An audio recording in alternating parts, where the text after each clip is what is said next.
republic. This is something that becomes very evident as you start to study any of our governmental documents. We're not a democracy, and this becomes significant.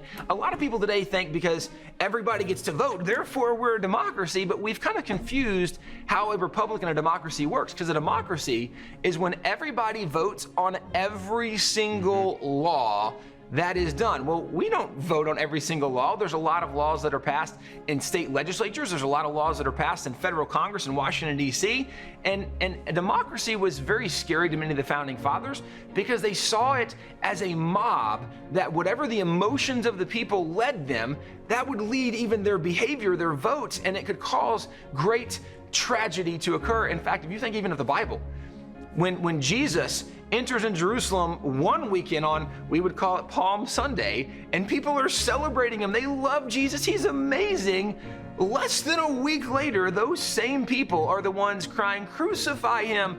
Democracies can swing very quickly and go in the wrong direction. And that's why for America, we said we don't want to be swayed just by the emotions, the whim of the people. We're going to be a republic, but our republic was built on the Constitution, saying that we have to follow these basic principles, but to enact these basic principles, we will elect leaders that will go and represent us, and those leaders will enact and uphold these constitutional principles that we have enshrined in this document. And so we are, in effect, a constitutional republic. And that constitutional republic actually puts laws above the opinions of individuals. So we're governed primarily by laws, not merely by the opinions of who our governors might be, or our president, or our congressman. It's not that their opinions don't matter. That's just not what governs us. We have written laws. And it's interesting, God did that in the Bible. Even when he had kings, he would tell the kings that before you're anointed king, you go over and I want you to handwrite a copy of the law of God.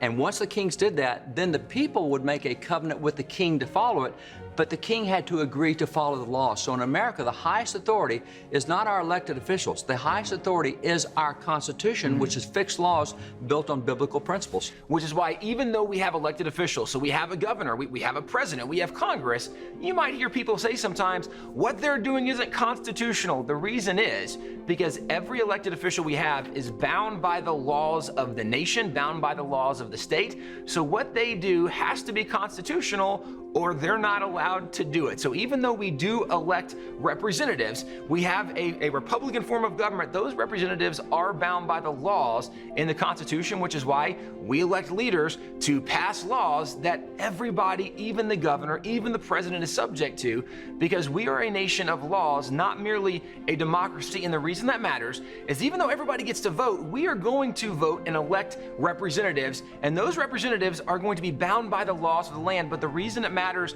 that we actually vote, and it matters who we vote for, is because the leaders that we choose will be able to enact their philosophy and their worldview on how we enact the laws that are written. So we are a republic, a constitutional republic, and it does matter that we get involved.